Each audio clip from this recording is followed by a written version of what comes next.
Rio Hondo Prep football is one of the best kept secrets in all of Southern California. As one of the smallest enrollments year in and year out, the Cares have won 16 CIF championships and have been one of the most successful programs throughout their history. Welcome to A Charge to Keep, the official podcast of Rio Hondo Prep football. And now, bringing you the latest news and content from his alma mater, a CIF champion in 2001, from the class of 2003, here's your host, Matt Hersema.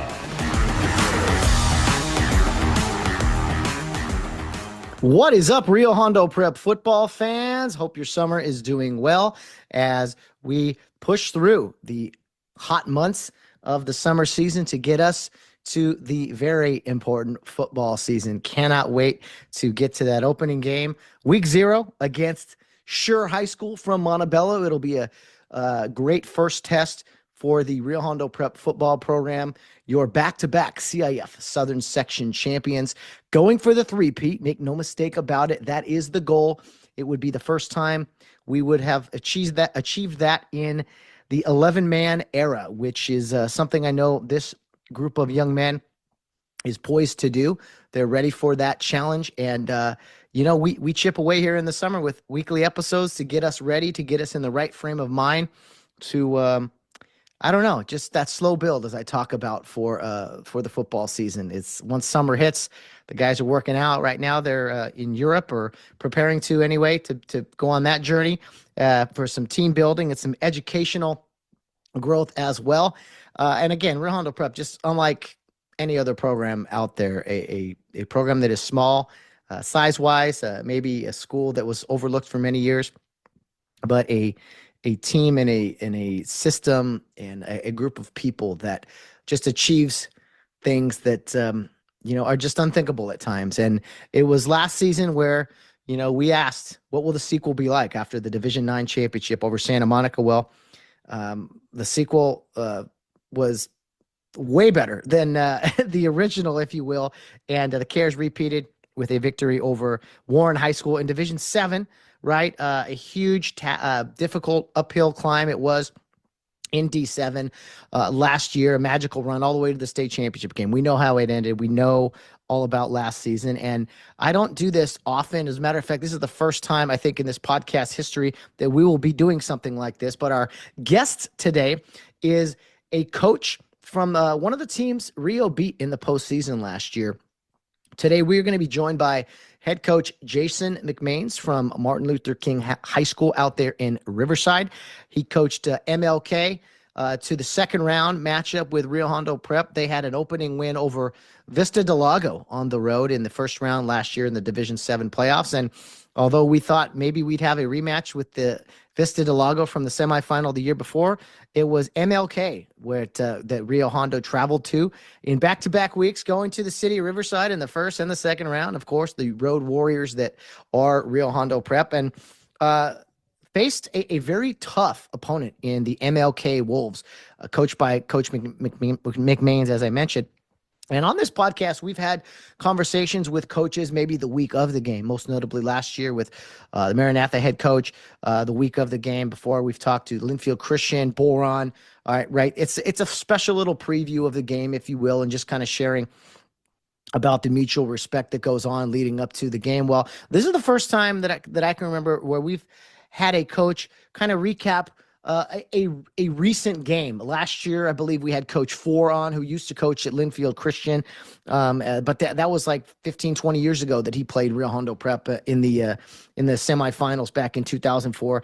And this is a unique episode today where we're going to hear from Coach McMains, who, again, had his team ready to go against Rio Hondo there in the second round last year, the quarterfinals.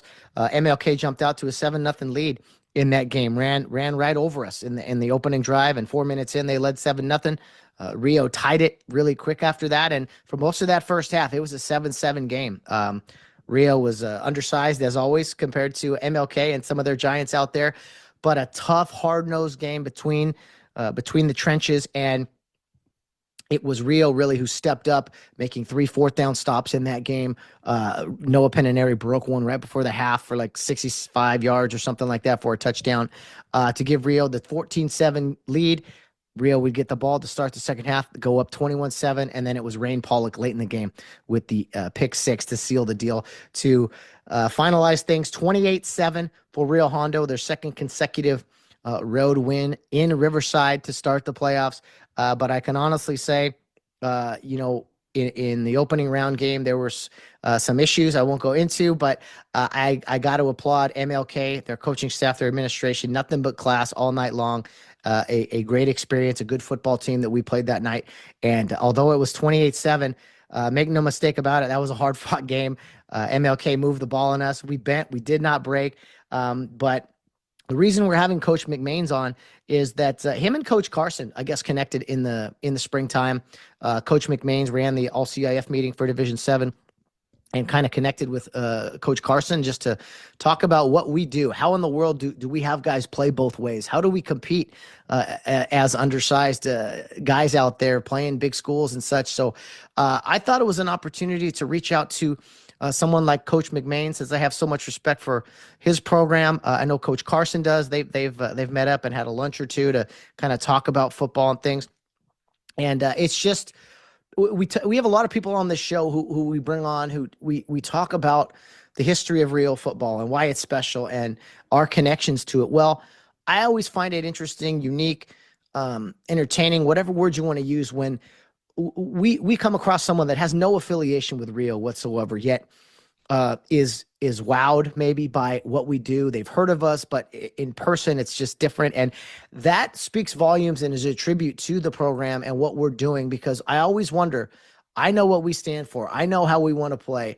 I know our history, but does it get through to people that have no idea about the program or have no affiliation, I should say? And I can say I think we won over Coach McMains that night, not just by beating his team, but the manner in which we did it, which is always important to me. Rio alums, we go about playing the right way. You play hard, you play smart, you play tough, and you play with class. And so that is something I saw on his team that night out there in Riverside. The kids played hard. They were frustrated with us, pulling away a little bit, but they just competed. And Coach and his team, his staff, they worked hard to prepare for us, and they fought us tooth and nail, man. It was a great second round win for Rio Hondo in the quarterfinals, and propelled us to 2 more wins again with the Southern Section final over West Torrance, and then ultimately Warren High School in the championship game. So I thought, let's have Coach McMains on. He was gracious enough to sit down with me not too long ago, and a great conversation we had about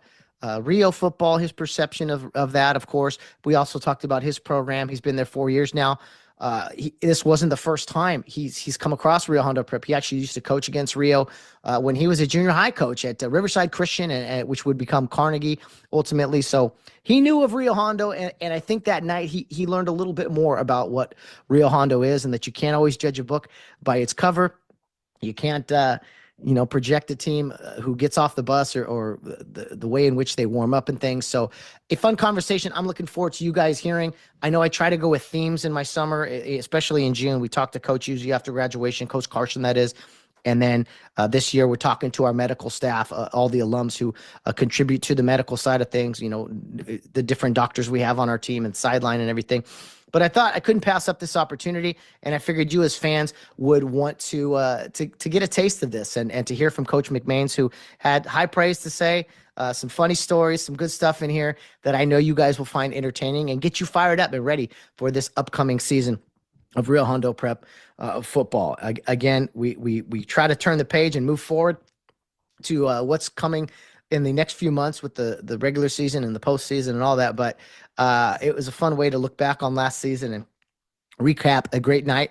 And I know our fans, especially our alumni, love talks like this. Not, again, that we're rubbing our nose in anybody's business or another team, making fun of them by any means. It's just a fun way to get, again, perspective. Are we doing things the way that our intention is? How are we coming across to other teams and other people? Because I think the way in which you carry yourselves, the way you handle business, the Rio Hondo way, the Rio Hondo man, that is an important those are important elements to our football program, and something that we take great pride in. So you guys will enjoy this conversation. I promise you that. And I hope to get some great feedback from everyone out there. And I can promise you this, at the end of this conversation, you guys will be MLK Wolf fans, MLK High School. You guys will be pulling for them, as I know I will, unless, of course, we were to ever match up again in the postseason, regular season, or whenever. So, guys, sit back, relax, and enjoy this conversation with MLK High School head football coach Jason McMains, who I honestly could have kept talking with for another hour, or even beyond that. And I look forward to having maybe some text exchanges with him over football season and beyond. He's a great guy, and someone that I was just honored to sit down with, and I wish him nothing but the best going forward. Okay, here is our guest for guest of the week for our summer episodes as we build toward the week 0 kickoff to kick things off this football season. It is my privilege to bring to you guys the head football coach of Martin Luther King High School in Riverside, Coach Jason McMains. All right, joining us for one of our first guests of the summer is a coach at MLK High School out in Riverside, a coach that we had the privilege and honor of competing against in the second round last year. The MLK Wolves hosted Rio Hondo Prep in the second round, a hard-fought game for 4 quarters. And fortunately for Rio Hondo, they came out on top 28-7 to advance to the semifinals. But today we are joined by MLK head football coach Jason McMains, who's been there for 4 seasons and is graciously decided to sit down with me today and talk some high school football, Rio football, MLK football, all of the above.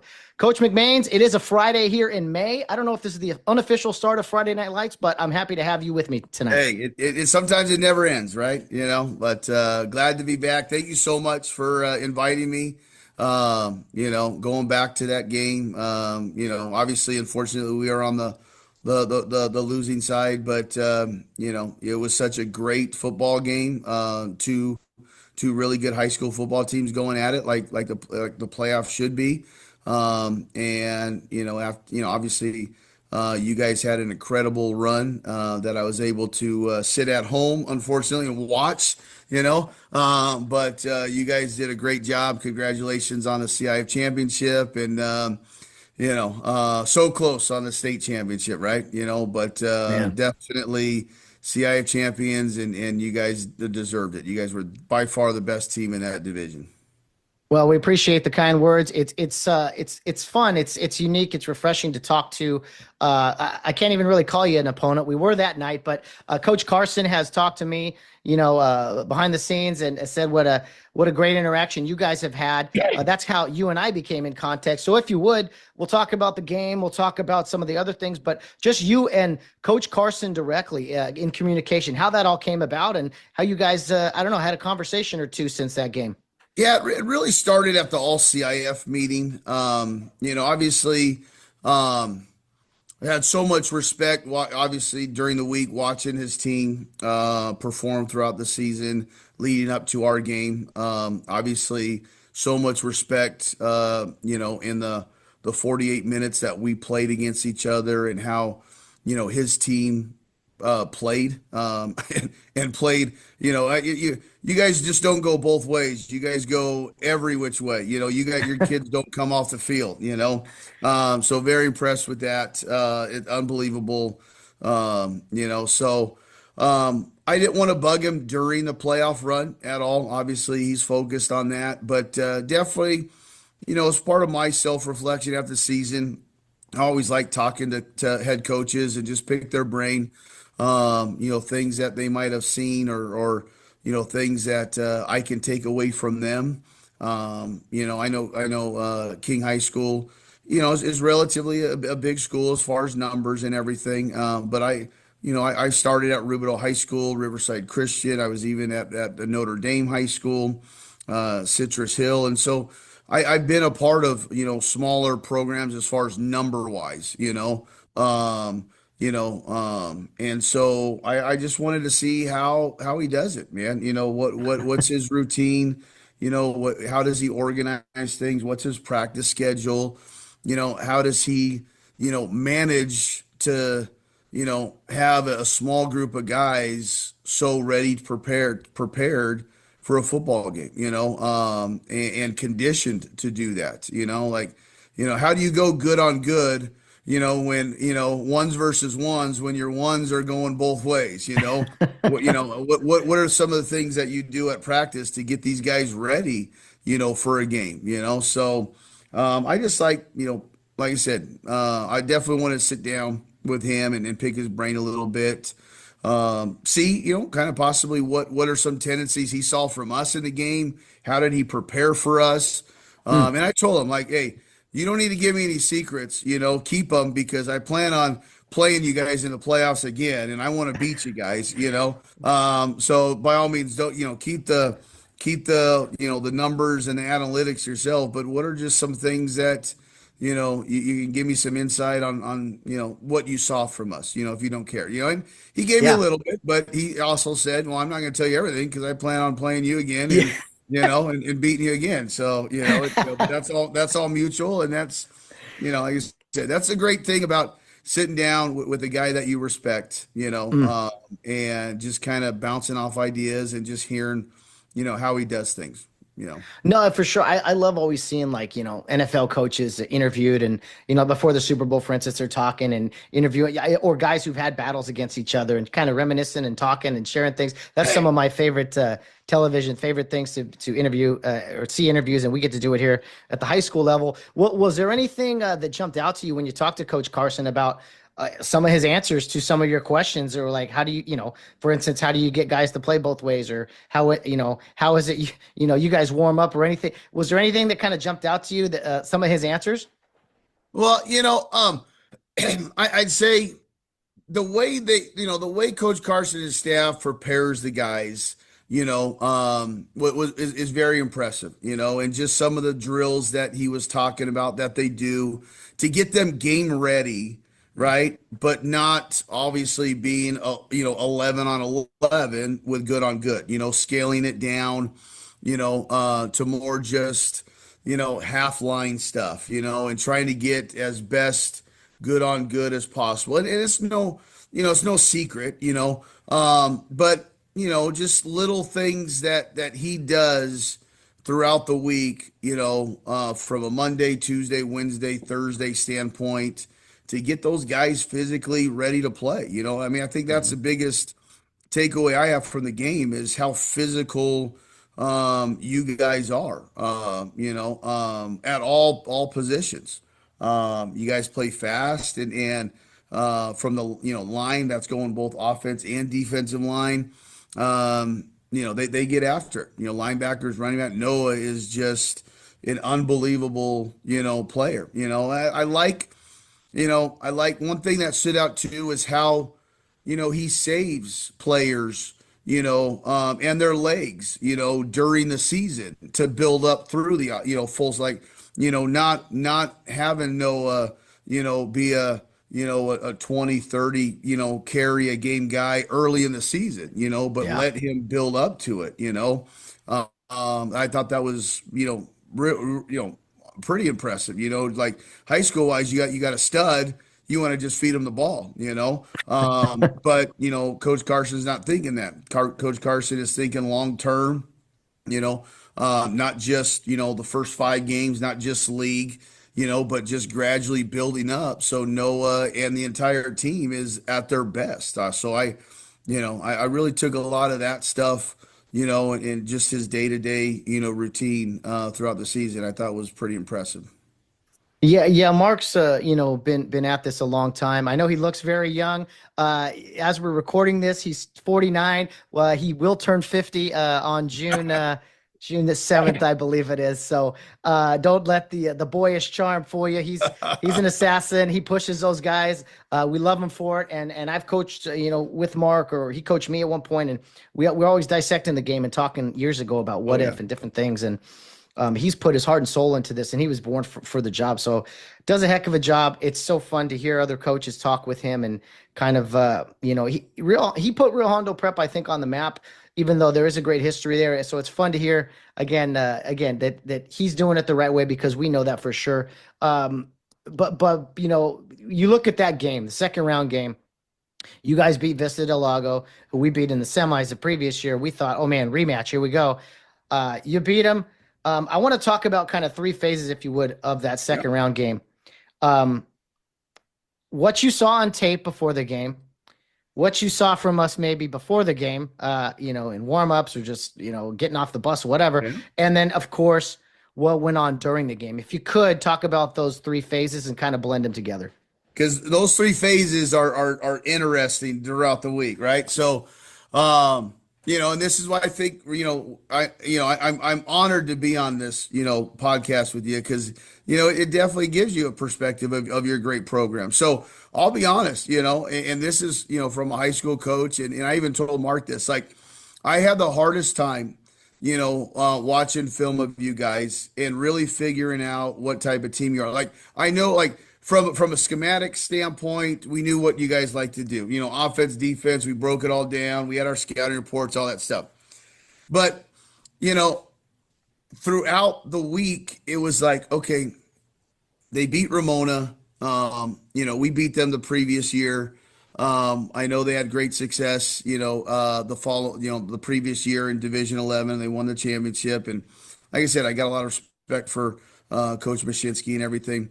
And I also knew they lost their quarterback that game. So it's like, that score that you had in the first round, well, was that really, because Rio's that good, or was it because Ramona couldn't do anything because their quarterback, they didn't have their quarterback early on, right? And you can tell Ramona once they lost their quarterback, they were really out of sync with what they wanted to do offensively, right? But then you watch other tape, and then you're like, this team is really, really good, And then I think you watch Francis Parker, other teams that you play, you played throughout the season, and it's like, maybe they're not that good. Maybe it's because of who they're playing. And so there was so much back and forth during the week of Rio's not that good. And then, oh wait, no, Rio is good. Obviously I'm not telling this to our players whatsoever, but Sure. I Yeah. could sense that same thing with the staff. I remember, I think on a Wednesday, a couple of my coaches came in and they're like, Coach, I don't think Rio's good at all. I'm like, will you shut up and stop telling me that? Like, now you're kind of like falling, you're making me fall asleep. Like, oh, we got this. We're going to come in Friday and we're going to roll these guys at home, and, they just, they don't have the horses that I think we have. So that back and forth was tough, and it definitely kept me up all week. I tend to watch a lot of film, but I don't think I've watched more film that week. I watched more film that week than anytime I can remember, just because I could not pinpoint, like, is it who they're playing, or are these guys really, really good, right?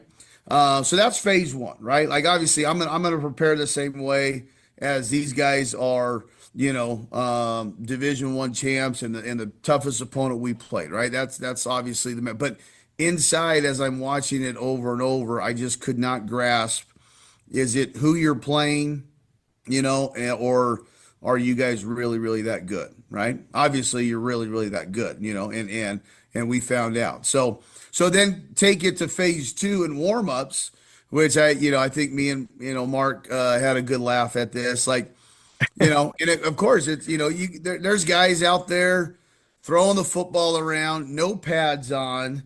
You look at that warm up, and you're looking at the size of your guys, and then it's like, oh, these guys, no, they're not that good. We are going to roll these guys. And again, I laughed at him. I'm like, you probably you're doing that on purpose, just to, get that pregame look like, hey, they're not very, physically fit, or, or tough.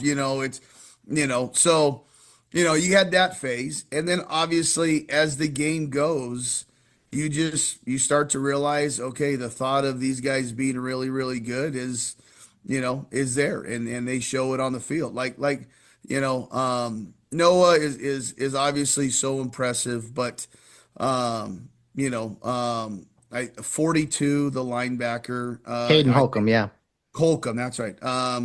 impressed me so much. To play linebacker and fullback, for the entire game. And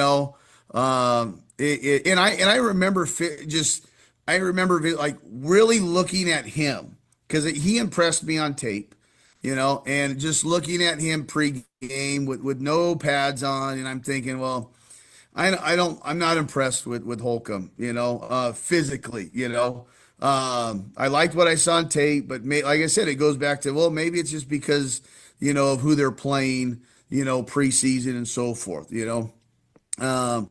but as the game goes on, no, credit to Holcomb because that kid's a stud and he brought it every which way, and I can go on and on. I mean, impressed with number 3. It was Curtis. Nate Curtis, yeah. Nate Curtis, impressed with him big time. Which that was where I felt pretty good going into the game, knowing that Nate Curtis had the big game the week before. He had like 3 touchdowns. Yeah. Noah was good, but so I was like, all right, now it's Noah's turn. And so I don't know, just deception wise, sometimes that works. So yeah, those are 3 of our best players for sure. Yeah, yeah. I mean, and then I was impressed with Tyler Dang, right? Tyler Dang. Tyler Dang, number 2, yeah. Yeah. And then obviously, I can't rename them all, but your offensive line, offensive line, which probably all of them played, D line as well. So athletically, good. They're not big, but they know exactly, the right track that they want to, they want to pull and kick and, everything that they want to do. They are coached very, very well. They do it to their best of their ability. They're physical, despite their size. And you just look at it and it's very impressive, So it was, like I said, what a great, great game. But those are some of the things that I just go back. Like, are they good? Are they not during the week? Then the pregame, which, oh no, these guys aren't that good, to the game where, oh yeah, they're really, really good. I think there's an interesting point there to our fans and to alums or whoever watching. It's like there's Coach Carson. He could say some of the stuff was on accident, maybe, but no, he's very detailed in everything he does. There's a reason, at least, for everything we do, even if it's just something as simple as, all right, hey, to keep the guys loose here or whatever. But yeah, I can't imagine, because I remember the first few times watching, I was like, we got like 20 footballs out here. We're just a bunch of guys playing catch really to start things off. And, but there's a reason for it. And I think there is that switch, that switch of putting the pads on for our guys that is very much like, okay, now the physicality starts. And yes, we lost the warm-ups battle. We lost the getting off the bus battle. But once the ball's kicked off, they're going to leave knowing who they played, kind of a thing. What do you tell your team, Coach? You got far bigger guys up there and some pretty good defensive linemen from what I remember. What do you tell these guys, big guys? You're throwing in multiple fronts to just say, hey, don't get frustrated. Keep going at these guys, even though we're kind of being relentless with like the line, our RO line, like you mentioned. Yeah, like, I mean, it's, and that was one of our strengths was our offensive line. We had both our tackles signed Division II scholarships. They went to Western Colorado. They were in our program 4 years, and I love them dearly. And there was some frustration, but again, that's throughout the week. Like, even though I had my doubts, I never presented that to the team. Never would I. It's like, hey, these guys are good. Look at their history. Look what they did last year. Look what they did against your crosstown rival. This is a good team. Yes, they might be going both ways. Yes, they might be undersized, but you start falling asleep like that, and underestimating these guys, then we're going to get punched in the mouth really, really hard, and I don't think our guys underestimated Rio Hondo, and their team at all. The players, definitely. I thought, we were prepared. I thought we had a good week of practice. It's just you guys present a different style of offense, and again, very relentless on defense, and it definitely caused us problems throughout the game. What I will say, like when you talk about the lead up and Mark being so strategic about it, I apologize coming on here and probably messing up that strategy of him, as other coaches might look at this like, hey, you know, don't fall asleep, don't look at them, during pregame warmups, just focus on your guys. Don't so I Definitely. apologize, Coach Mark, if I'm taking away some of your secrets out there. I'm sure he's okay.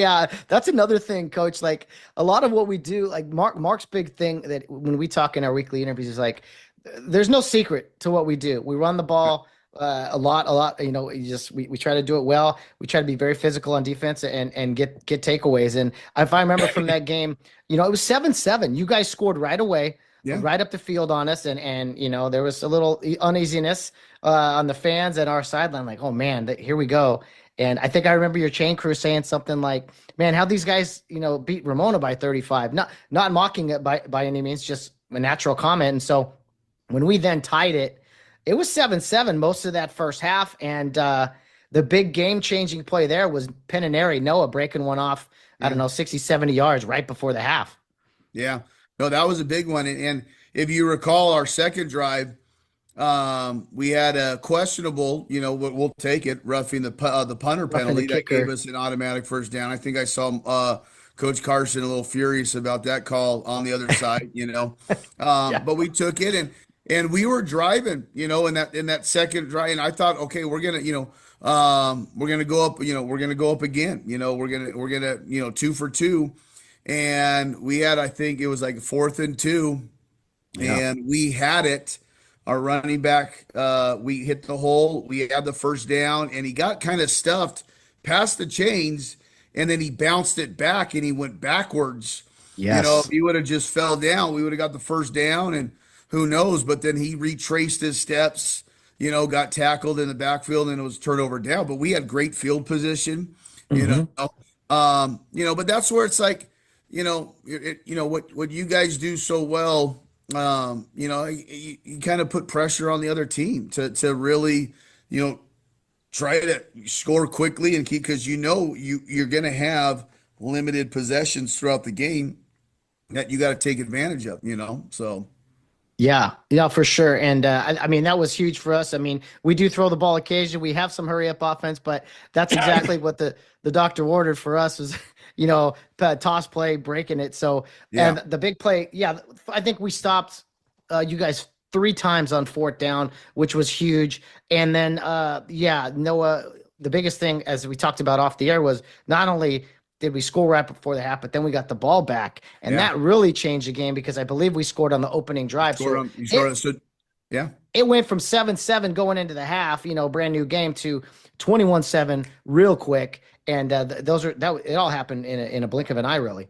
It did, and that's where I kind of, I really felt, the need to score quickly, and kind of get back in the game. Obviously, Coach Carson and the staff made some good adjustments, against our run game, and we had to open up a little bit. So we kind of made a switch at a quarterback and put our best receiver, who Derek Kahn was played quarterback, number 11. He was our number one receiver. We wanted to try to get him outside on the edge. And we couldn't get to him. We couldn't, and that was been our problem all year. We just weren't consistent enough in the passing game, getting the ball in the hands of our best player out on the edge. And that's why we moved him to quarterback, to just, let him do his thing in the run game, but obviously, like I said, it limited us in the passing game, and we weren't as balanced as we would like to be. Yeah, I mean, the game. I remember the game was flying by because both teams were running the ball well. And yeah, 21-7 for most of the half, and then we had the pick six late. But so to me, people could say, "Oh man, 28-7," but to me, the game was a lot closer than the score would indicate. And Yeah, and we had some time left. Like we drove it back down. We did make the change back to Derek Kahn.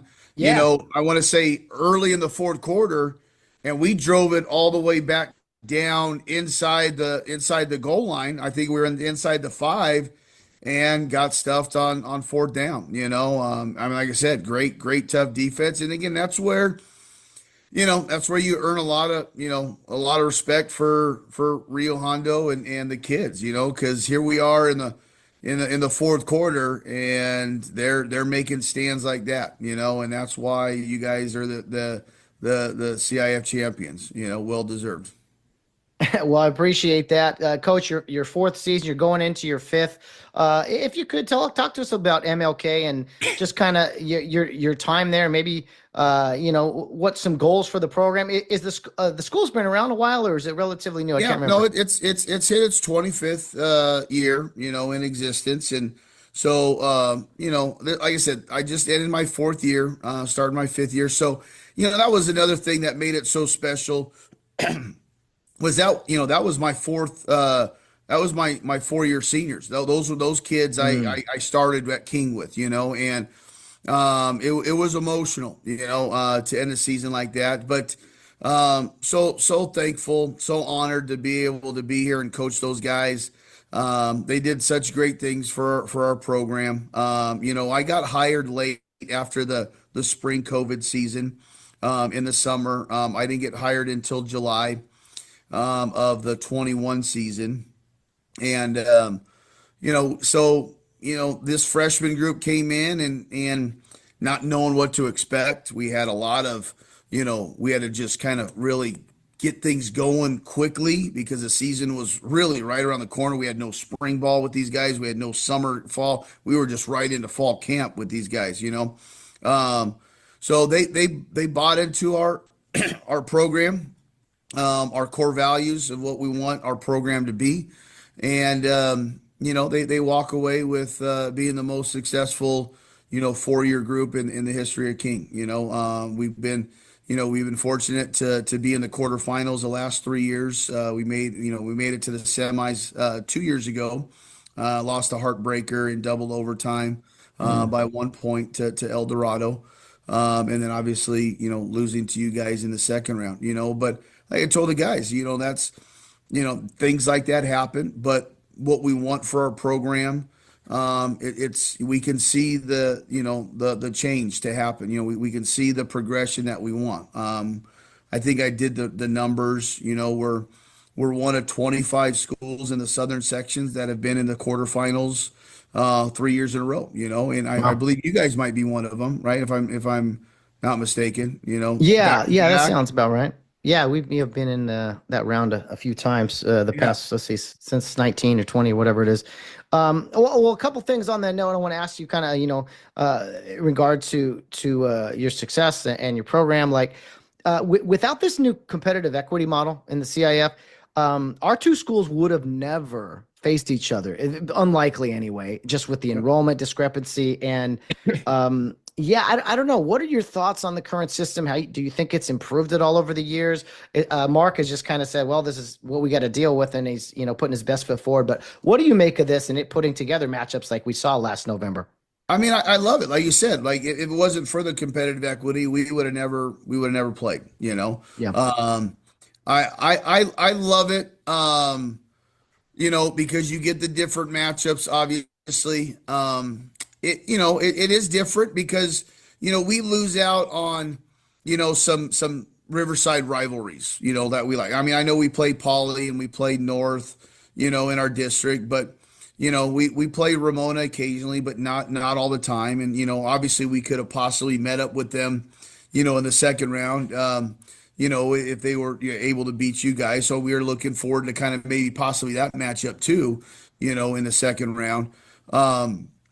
But the competitive equity is just it's something different. I think there's a lot of good to it, a lot of bad to it. It does definitely take away from local rivalries, local leagues. But like I kind of feel the same way with Coach Carson. Like it's the way it is, and so there's no reason to complain about it. You better adapt Yeah. to it, and or you're gonna have a hard time, So Hmm. learn how to deal with it and keep the kids motivated and plugging away. And as long again, this is high school, so as long as you are there for the kids, and doing the things that you need to do for the best interests of your players, and teaching them, life lessons outside the lines, right? I think that's the most important thing, when it comes to high school athletics. Everything else will take care of itself. You're gonna have good years, you're gonna have great years, you're gonna have, so-so years, but as long as, you're working hard every single day, and doing what you're supposed to do, more than likely, you're gonna achieve the success that you want. Yeah, and I love the structure of high school football, and I know there's some restricted periods and things, but you dust off the pads or the helmets maybe, or just the footballs in the spring, and then in the summer you're preparing all summer basically, for these 10 individual games, one game a week. You talk about you mentioned the week leading up to the game. I mean, there's this build up every week for your opponent. I love that structure of it. Of course, you start in the heat, you end hopefully in the winter. I mean, Yeah. it's a beautiful thing. One thing I think we're seeing though, Coach, the past few years is, and if you could speak to it from your program, is it seems like there's been a lack of participation, at least here in California. Numbers have gone way down. I know a lot of schools don't have, freshman, JV, sophomore, or varsity anymore. What could you speak on to kind of the numbers in California, and maybe how it's affected your program at all? Or do you have pretty steady numbers? So we have steady numbers, but I've seen it on both ends. Like I said, other schools I've been around, um, we're real low. Like we have 40, in the entire program, maybe 50. Here, we're pushing, close to 140, 150 kids. I kind of have the opposite, and it's different for me, and that's part of like the adjustment for me. Like how do I handle all of these kids? I love it. I think I've learned how to over the past couple years. One thing that we do here, because I believe like development and of our younger players is so vital. We created a fourth team. We have a Frost Soft reserve team Okay. that plays on Saturdays. And that's for kids, in the freshman game on Thursday, or the sophomores that are playing JV that aren't playing, very much, or at all. We create about 5 or 6, Saturday games for them to play. We've gone over, I mean, we went down to Carlsbad one year to create play a game. Right now we got University High School, we got La Quinta High School, we got Big Bear, that we're going to be traveling on Saturday. And, it's important for our program I want to develop everyone, and I know Yeah. playing time is so important, and that's a driving factor of it. But reality is you can't play everyone, with the big numbers that we have, so I want to get these guys developed, and it's been big for our program. Some of these guys that have played in those Saturday games are now, going to be projected varsity starters for us, Yeah. this upcoming year. So we take pride in it. I go with them on Saturday mornings. Like I said, I love the Saturday games. It definitely, makes it, a lot during the weekend with all the film and prep and everything that I do for obviously the Friday night game. But as the head football coach, I think it's important that we do this for our players, and so I'm not going to just hand it off to some assistant to, hey, you take care of these Saturday games, while I'm at home, So it's a little bit of the opposite, for us. It's trying to create more opportunities for our guys to develop and get better and stay within the program. That's excellent. Yeah, that's similar to Coach Carson. He has his hand in everything that goes on, from top to bottom, and he's always watching guys, and talking to other coaches and things. So, no, that's that. And you mentioned something about this being your fourth year with your 4 year guys, starting Yep. as freshmen. That's another thing we're seeing a lot of, I think, definitely in the college level, but in high school a lot. You're seeing guys move around, and there's reasons why guys got to go to other high schools. There's perfectly legitimate reasons. Heck, even Rio, we get an occasional transfer here and there, but it's not our norm. I think there's something really to be said about guys that stick with one school for 4 years. There's a development right there that you just talked about. Again, I'm not faulting anyone for going somewhere else, but I don't know. I think there's such huge benefits to sticking around in one school, one program, and making the most of it.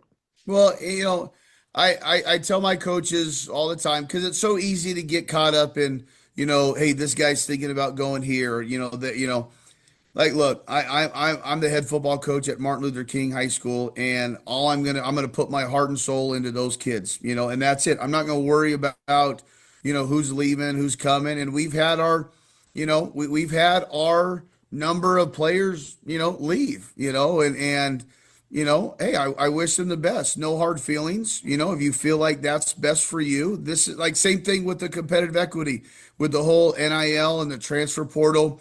Us as coaches, we better adapt to that environment or we're going to struggle and we're going to have a hard time, every kid has a right and every family has a right to make their own decision, but I'm not going to. I wish they will stay. I hope they, value our program and what we're trying to teach enough to stay. But if not, wish you nothing but the best, and we'll worry about the next guy coming up, and that's it. And to add to that with your program, one thing that also, talking to Coach Carson and just absolutely loving, I think something that you guys have that is very, very special, it is the brotherhood, you guys kind of, going from middle school, to high, and playing so many years together, to the trips to Europe that your team makes, like how phenomenal is that for your entire team how powerful is that for your team to, do something like that together, and, even Coach Carson, yeah, there's a little bit of football activities here and there during those trips, but it's more about, playing for each other and learning how important that brotherhood is, like, so it doesn't matter who you go up against. We've been together for 4, 5, 6 years together. I trust my brother to the right and to the left. And I know, we're going to do everything we can to get the job done, and I think that's something very special with your guys' program. Yeah, I think you hit the nail on the head with the word trust. I mean, you're building trust, not just in a weight room or on a practice field, but literally living together on the road Yeah. for months at a time. I mean, that's not the normal thing for high school age kids to do. You might see it at, I don't know, military academies or something, but it is a special, unique thing at Rio Hondo, and kind of bringing it all back full circle to what you said with playing together for years. I think it's unfortunate that more junior highs don't play tackle football. I guess in other states it's a thing, but out here, we're the only team in the San Gabriel Valley that plays junior high football. We have the youth program too, and that kind of brings us to one of your first experiences with Rio Hondo. You used to coach against Rio Hondo at one point in a junior high tackle program. Talk to me about that. Yeah. Oh, yeah. I mean, that was me, back at Riverside Christian, my 2 years there, we had a middle school team. And we had played you guys. I think we played you guys. I want to say it was the 2017 year where I think we played you guys in actually the middle school championship game, we lost that game. So I haven't had very much success against Rio Hondo, but it was a great experience. I loved being a part of that, and that's what I was excited about with the whole Riverside Christian model that ended up being Carnegie. I was really intrigued about being able to control a middle school team, and not just that. We actually had an elementary flag football team that I was in charge of too. So I'm thinking long term, like, hey, so you're telling me I can coach this kid from elementary to middle to high school? Man, I mean, this is exciting, and like I said, unfortunately it only lasted 2 years, and it kind of ended, so we had to look elsewhere. But I really enjoyed that middle school part, and I think it's definitely a huge advantage for your program.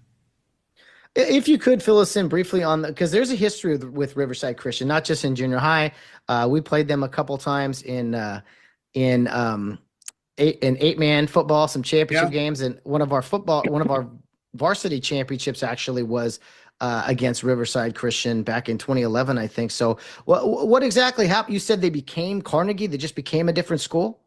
Yeah, so I got hired as the new Riverside Christian football coach, and we were going to rebuild it. They were kind of, numbers were down; they were losing enrollment.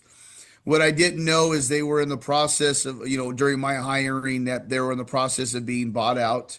And so when I took the job, um, the understanding was going to be it was Riverside Christian, and we were going to start 8-man and work our way up to try to get more numbers to go to 11-man. That was the ultimate goal, you know. But obviously, we had middle school football, we had elementary flag football that I was able to control, and it was very, intriguing for me. So I wanted to try that out.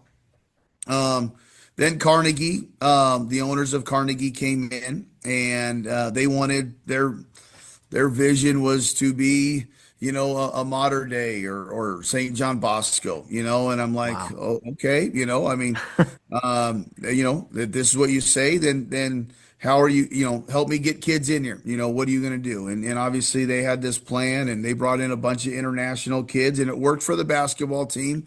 They won a CIF championship, right away. We ended up going to the playoffs in Division 14, for 2 straight years. So we had some success, but we were still young. I started with a bunch of freshmen, sophomore kids, and we built, kept trying to build it up. But I don't want to get into too much of it. Sure. But it was a bad deal, and the owners kind of, did some, not so good, Gotcha. things with the school, and it folded pretty quick. So unfortunately, it ended. Like I said, it started promising, but as the years, as the months started, accumulating, you can kind of tell, hey, I think there might be some problems here, and yes, there were. Wow, well, that's unfortunate because you remember these schools that you played, that you had relationships with, and if my memory holds correctly here, this could be urban legend, it could be whatever, but I want to say Riverside Christian is actually responsible. One of the many reasons why Rio Hondo Prep eventually went 11-man football, because Riverside was great in some of those large school divisions. There's only two 8-man divisions, and Yeah. our enrollment's always been tiny, so we were in the small schools forever. We bumped up to play in the large schools. We took down Riverside in a regular season and in the championship game. And I don't know who it was, but someone I believe said, "Hey, they shouldn't be up in this division. They need to go to small school." And we were like, "Well, we need to eventually transition out of this." So a few years later, we ended up going 11-man football. I was privileged to be on the first true 11-man team as a senior. And yeah, so some interesting connections there with Riverside Christian and yourself too. So just kind of some things behind the scenes there that I They find had some interesting. really good 8-man teams, Yeah. and like I said, just unfortunate that it couldn't keep going, man. So with that said, kind of, we talked about the junior high stuff and how, I don't think we'll ever see it where a bunch of high schools have junior high programs, but you had to see in that moment, and then obviously being a varsity coach now, that there is so much that's beneficial to that playing, not just, especially if you can do it all at one school, because you see it with our guys. So I don't know. What do you think some of the restrictions are? Why we don't see more middle school tackle football, at least in the private school circuit? That's a good question. I really don't know why people would not take advantage of that. I mean, I could think, maybe obviously money is a big driving force of everything. Funding a football program is not cheap. I know there's obviously, a lot of youth tackle programs, a lot of, obviously there's a big club influence now, that play year round, which is, just beyond me. Like I don't understand that at all. So that's a good question. I think it is so beneficial. I think it's, like I said, it's something that is definitely a huge advantage for you guys. And like I said, it's not just the football part, it's the trust, it's the brotherhood that those guys create early, you Hmm. know. So by the time they're playing high school, they're ready to lay everything on the line for their brothers, and I think that's very special. I think another thing unique to Rio is, and it's kind of because we're forced to with our enrollment, but it's the multi-sport athletes. Guys, they may not play three sports, fall, winter, spring. Most of them do and do other things as well. But I think you mentioned, year-round stuff. We've kind of gotten into this specialized thing now. I understand, for instance, our football guys, they're playing other sports throughout the year. They are lifting. when spring rolls around, they're playing baseball, and maybe we'll mix in some spring football here. So I don't know. Doing one thing all year round, if you're a Division I recruit or something, I totally get that, to focus on what your future is. But I don't know. What would you say about playing multiple sports, getting away maybe from one sport to play another, and just kind of, I don't know, being a little more well-rounded with your athletes? I tell I mean, when my first meeting with my incoming freshmen, I tell them like, this is high school, so do as many things as you can. Like join ASB, go be in choir. If you like acting, be in theater. Like this is, something that goes by pretty quickly. They might not realize it, but the 4 years of high school go by quick. So football is just a small part of it. And the reality is not everyone's going to the next level, So enjoy it. Play football, play basketball, play baseball, lacrosse. Our lacrosse team's playing right now in the playoffs. Go play lacrosse. Go do volleyball. Go play golf. Yeah. Have fun. Have fun in high school because that's something that you'll never forget. So I don't want to be that coach like, no, you can't do this because you got to be in weight training or you got to do that. Like, yeah, we lift during the day, but go do something. Run track. Please run track and wrestle. I want my guys doing that. Not everyone does it, but have fun. And I want them to enjoy the 4 years that they have at Martin Luther King High School. And we want to build, great young men that are going to be leaders in the future, great husbands, great workers for whatever company that they decide to venture out to work for, and that's our ultimate goal. So enjoy it, do as many things as you can. I'll work around anything in the off season. Now, obviously, once football season hits, once fall camp starts, then obviously we that's got to be our focus. But from time fall camp starts to the end of the season, anything after that, like do whatever you want. Absolutely. Any notable non-league games on your schedule this year? I know league is kind of what it is. Anything that's a big build-up game or anything this regular season? Yeah, we're in a unique spot in the Big West Conference, which is a combination of the Big Eight and the Southwestern League. So we get the privilege to play all the Corona Norco schools and the Temecula, Murrieta Valley schools. So it's tiered upper, lower. We are in the lower tier of the Big West, so to speak. So our league obviously is very very competitive, but we're fortunate to be able to play a couple games in the top tier. So we open up against Roosevelt High School to start week 0, and we beat them last year, and that was I think the first time or maybe the second time in the school's history that they beat Roosevelt. We've been in the Wow. Big Eight for a while. So that was a big win for us to start the season. Then we played Murrieta Valley, which was a Division II finalist. Good program. That's they definitely give us a good game and kind of give us say, hey, where are we at going into league? We play them right before the bye because we definitely need to have that extra week to recover. Yeah. After we play those guys are really good. We have our league rival, our city rivals. We always play Poly. The King Poly game is always a huge, rivalry game for us. We have also another big rivalry is John W. North in Riverside as well. And then we picked up San Jacinto High School, which is another Division II team that plays really really good football. Coach Galliano does a great job. I think they ended up a couple years ago they were Division 6 CIF champions, but they have a very good program. So we got a tough schedule that will get us if we're fortunate enough playoff ready Yeah. to see whatever division we're in. I think that's also another interesting factor of the equity stuff is you just don't know what division you're in until the end of the year, so good, bad, whatever you want to say about it, that it is what it is. But within our 10 games that we have, I think no matter what, if we're fortunate enough to make the playoffs, we'll be playoff, tested for sure. That's what my pitch to the fans last year with these teams we're playing, the year before and last season, is that some of these programs like yourself, we're playing very high quality teams now. There's no gimmies, and you just look at the schedule. Some of the schools you mentioned. I mean, you're playing, and of course that's how we end up playing someone like Warren, who's a D2, D3 type school. But Yeah. Oh um, yeah.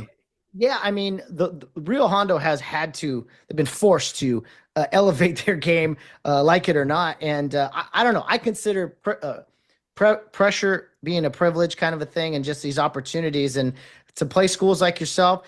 And we're probably going to play some more of these giants here in the near future. Well, hey, as long as you have 31 in the backfield, I just see, it just going higher and higher because that kid is special. I think I read, or you might have mentioned it, like this is, Division 7 was the highest that you guys have ever been. Yes. And to, win a, CIF title already doing that, and, being a play away from a state championship is impressive. So yes, I definitely see your program, going, further. It could be, Division 6, Division 5, and, but as long as you guys have the staff that you have right now and the players and that brotherhood, I think it'll be able to carry you guys a long way. Appreciate that. We'll get you out of here in just a moment. I have maybe one or two quick questions for you, just regarding kind of what you mentioned there. I always wonder, and the fans love when we bring in people who aren't affiliated with the school, whether it's other coaches or whatever, and it's a privilege for me to do it. But I always wonder, and this part of the purpose of the podcast is for the families, for the fans and alumni, but it's also to kind of let people know who Rio Hondo Prep is. Do coaches out there, do they know and understand when they hear the term, Rio Hondo Prep, they know that is one of the good football programs in Southern California? Or is there still a lot of like, wait, who's that school? Where are they from? Um, from my perspective, the coaches that I talk to definitely respect everything that Rio Hondo does. I remember when I was at Riverside Christian and I announced that, hey, we're playing in the middle school league, and Rio Hondo is in it. My old coach, who is a big mentor of mine, and pretty much the reason why I'm a head football coach, Coach Wayne Cochran, who is former head coach at Mater Dei, coached me at Rubidoux High School. Um, he coached at Riverside Notre Dame, so he's been at smaller schools as well. He coached me at Rubidoux, and I look up to him so much. I was fortunate. The one thing, one of the reasons why Riverside Christian was so special to me was because he was on my staff. He would call me boss, and I'm like, you stop, don't ever call me boss again. You're my coach, man. But I'll never forget, when I announced like who we were playing, he said Rio Hondo's in that league. I said, yeah. He's like, they are and I've never heard of Rio at that time. They are a tremendous program. Coach Drain is one of the best coaches, in this area, and like I said, he's an Anaheim guy. He started at Mater Dei. I don't know if they've ever crossed paths at all, but he had nothing but high praise for Coach Drain and Rio Hondo's program at that time. So I knew at that time, hey, this is a really good program. And so when we got matched up, like I said, I had all the respect in the world. Come Saturday when I knew we were a round 2 matchup. Um, but again, going back to the back and forth of watching the film, I was like, I just wasn't sure, but I just always had that in the back of my head. Hey, Yeah. my coach told me this is a great program, so I better listen to him. Yeah, yes, sir. I guess final question, a fun one, answered however you like. No X's and O's, of course, but if someone who maybe hasn't heard of Real Hondo, another coach or another team or something says, hey, what do you got on Real Hondo? Who are those guys? How would you describe us as someone who wasn't necessarily affiliated with us, but has competed and heard these stories? If you had to sum us up in a couple sentences or two, to another coach or someone like that? They better buckle up. Yeah, you're getting ready for a 48-minute war, against some really, really tough kids and a great coaching staff that A is going to get them prepared. And they're gonna do some great things, but ultimately within the lines, you better get your boys ready to play Mm. because they're going to strap it up. And don't watch them during pregame. Turn your back. Just focus on your team during the pregame warmups, and just know that they are a very, very hard, hard working, blue collar, strap it up team, and you better be ready. Coach McMains, it has been a pleasure. I mean this sincerely. Last season in the playoffs, we played some great teams. Had an absolute privilege playing you guys. The class act from the administration to the players. No issues on the field. It was a wonderful, hard fought game. And I know Coach Carson feels this way. You feel this way. I hope we meet again. Maybe very soon. Even that would be Hey, fun. I really would. I 100% would love to. Even if it got to the point where something happens in the preseason and you guys are looking for a game. I mean, Man. it's definitely something that would just make our team better. Just playing against a high quality opponent like you guys and your staff. Well, likewise is the other side of the coin, as they'd say. Thanks so much, Coach McMains. This has been fun, a great way to kick off our summer of episodes, and wish you guys nothing but the best. Unless we're in the same bracket next year, you know what I I mean. Unless all but one game next season, if it I happens. the feeling is mutual there. Go King Wolves! Have a great season. We'll talk to you soon, Coach. Thanks again. Hey, go Rio Hondo Prep, man. Definitely.